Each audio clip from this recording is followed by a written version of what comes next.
各位弟兄姐妹，大家平安。今天是列王记上第13天的共读。我们今天要看的是列王记上的第9章，从第10节到第9章最后28节。从9章10节一直到第10章的结束，是讲到所罗门的盛世、尊荣以及他登峰造极，到他的最高峰。我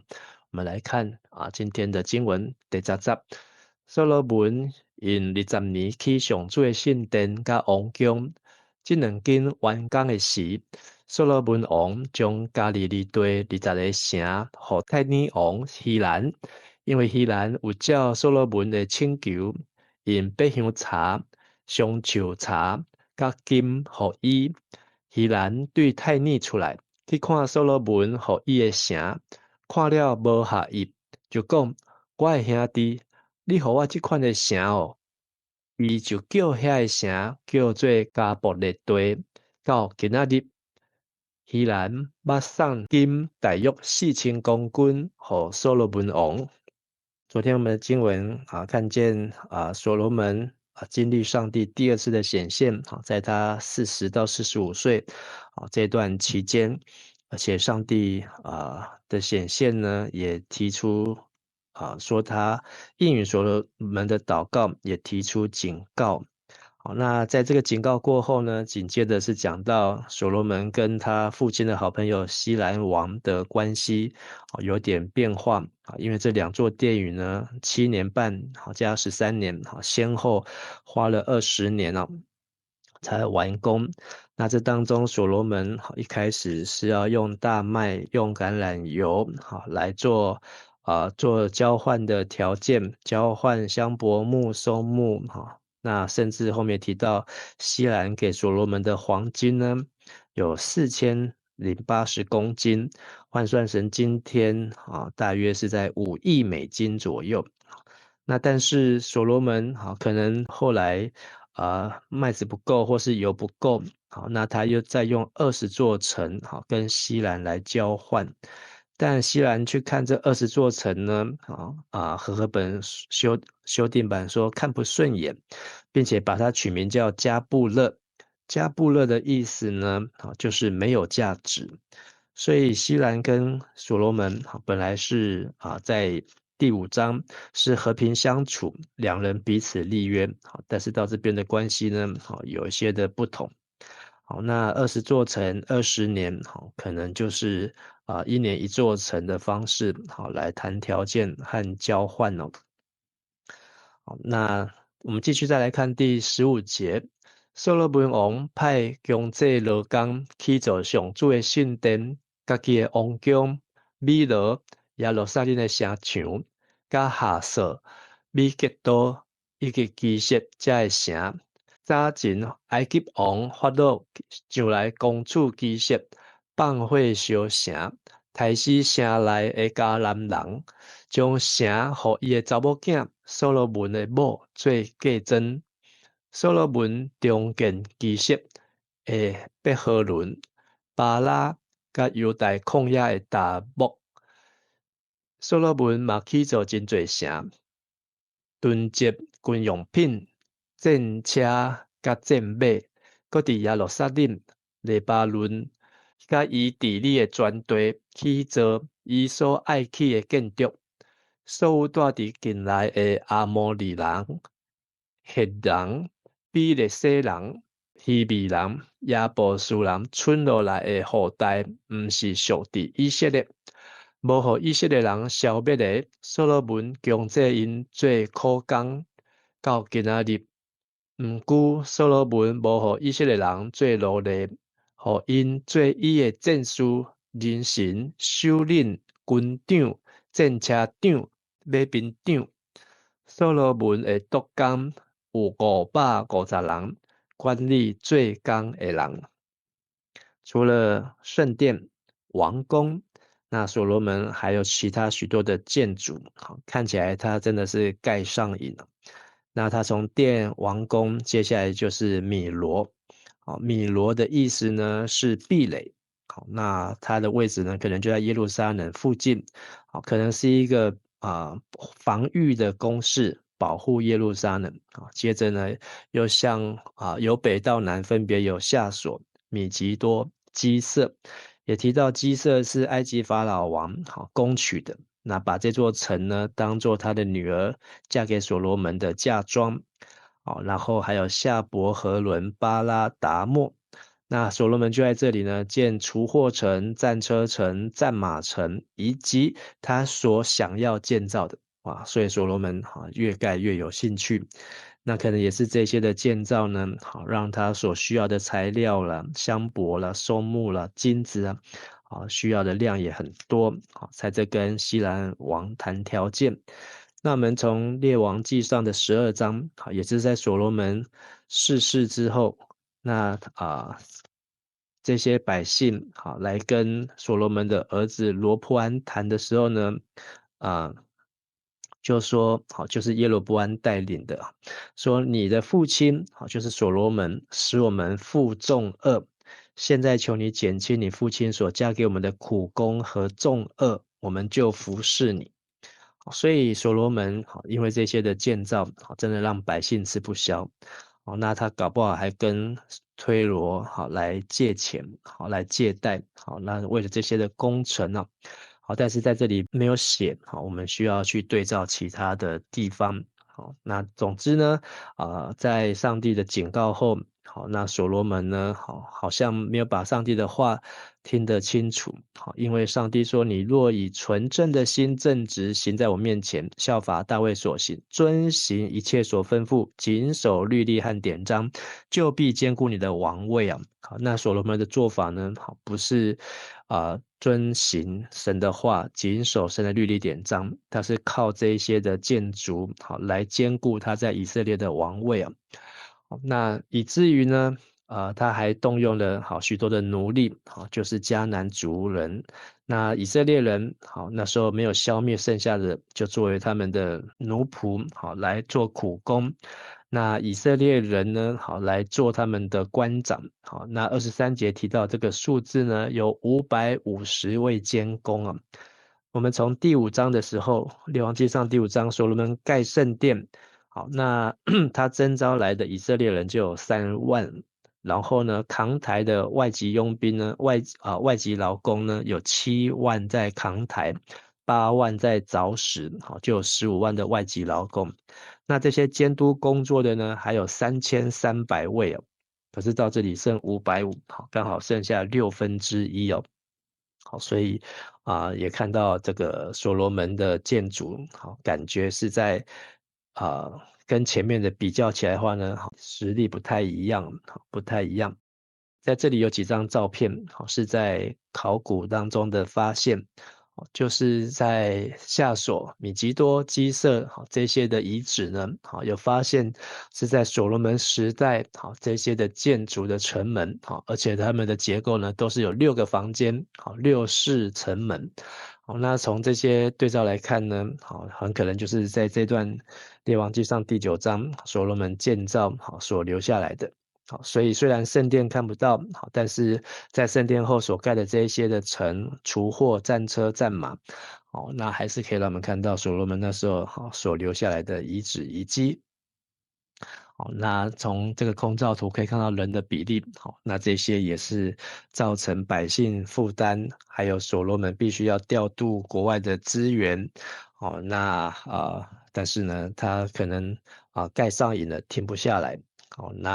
但是这些都可能累积，导致他跟上帝的关系呢，就逐渐的疏远哦。24节，法老的查某囝对大必城搬入去所罗门为了伊起的宫殿。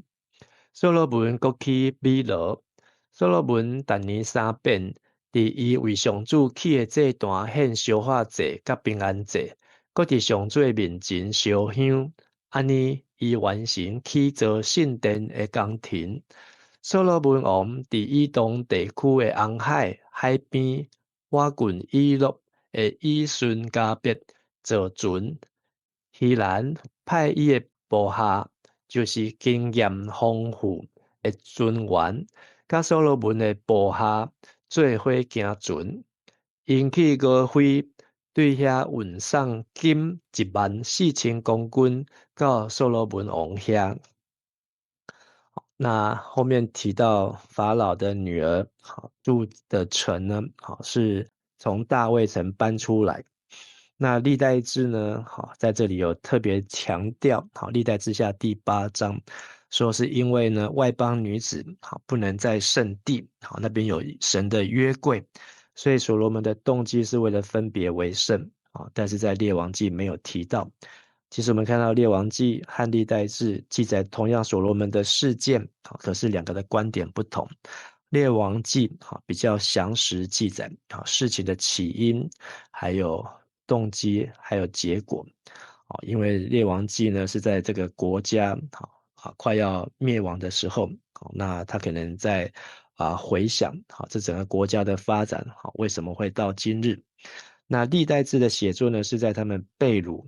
归回之后，那为了要激励这些归回的犹太人，所以他们要希望他们能够继续的效法所罗门，所以用所罗门很多正面的形象，来鼓励这些激励这些被掳归回的犹太人，两个角度不同，譬如说我们刚才所读到的，所罗门用20座城给西兰王。可是，在历代志下第8章1节和2节的记载呢，是完全相反。历代志下第8章讲说是西兰送所罗门城所罗门重新修筑，让以色列人住在那里。所以两个的观点呢，记载呢是完全相反。还有讲到这个法老的女儿居住。那列王记只有讲到法老的女儿搬到他建造的王宫，可是历代志有提到是为了信仰的动机，要分别为圣。以及呢，列王记讲到3次在为耶和华所筑的坛上献燔祭、平安祭，但在历代志呢，记载的很详细，1年3次是有除酵节、七七节、祝棚节，除此之外还有安息日、月朔节期，那这些都是按照大卫的定例，还派了祭司、利未人和守门的班次，可以看到所罗门是非常的遵照敬拜的这些大卫所定下来的属灵的遗产。好，那所以这是几个记载的不同的地方。我们可以从列王记上的第9章、历代志下的第8章，可以来做对照。那最后26到28节，提到所罗门呢，还把他的这个版图呢，透过制造船只，那去运送黄金到了俄斐。那俄斐呢，有认为是在阿拉伯。有认为在印度，有认为在东非在东非，那但是呢，这些黄金的数量呢，更多，运回来的黄金呢是14000公斤，比刚才的西兰给所罗门4000公斤的黄金呢，又多了更多。14000公斤换算成今天呢，大概是600亿的台币，600亿的台币，这样的一个规模。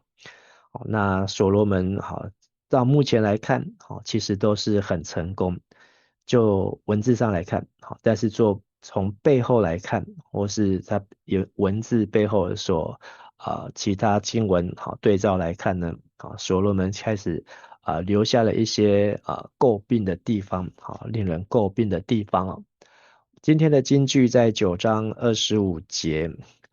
所罗门逐年3遍，伫伊为上主起的祭坛献烧化祭、甲平安祭，搁伫上主的面前烧香，安尼伊完成起造圣殿的工程。和本说他完成了建殿了，但是这一句话呢，在他的原文是常常保持圣殿的完成。所以意思就是说所罗门一直要维护维修这个圣殿，可能这个圣殿都有贴金子在上面，然后里面的器具要常常维护所以这也是造成所罗门的或是说以色列这个国家百姓的负担。因为圣殿一开始本来就不是上帝的心意，是出于大卫的主意。那所罗门非常尽心的完成，但是我们也可以思想说，所罗门透过圣殿跟上帝建立关系。好，但是如果把这个圣殿抽走了，那所罗门跟上帝的关系是什么呢？好，其实上帝期待的就是遵守律例典章，遵行神一切吩咐。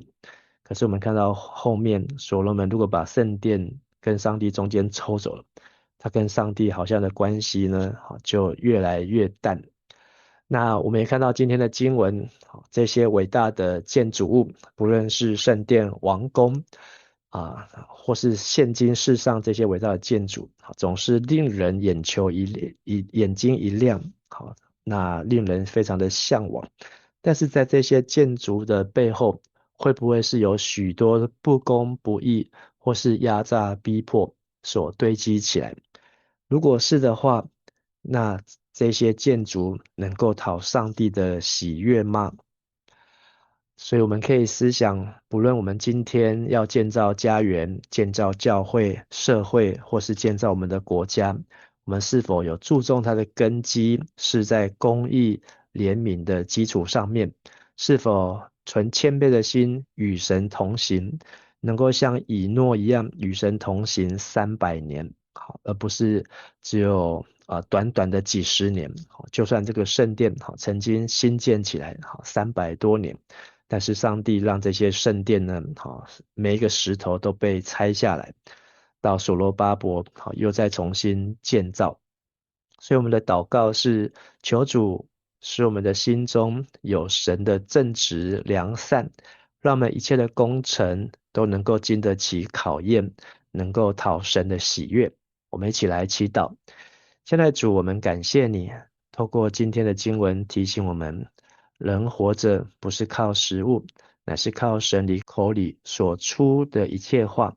也让我们在我们人生所追求的，不是建筑、建造、打造自己的王国，而是要先求神的国和神的义。求你帮助我们能够思想，我们是否行公义、好怜悯，是否在一切所行、一切所做的工上，都能够有神的公义、信实、慈爱，让我们成为忠心又良善的管家，而不是压迫、压榨，或是以不公不义的方式来达成特定的目的或手段。求圣灵提醒我们、指教我们，让我们知道什么是神所喜爱的。我们也求你继续祝福我们的家园，祝福我们的教会、社会和国家，都能够行公义、好怜悯、存谦卑的心，与神同行。我们如此祷告祈求，是奉靠主耶稣基督的名求。阿门。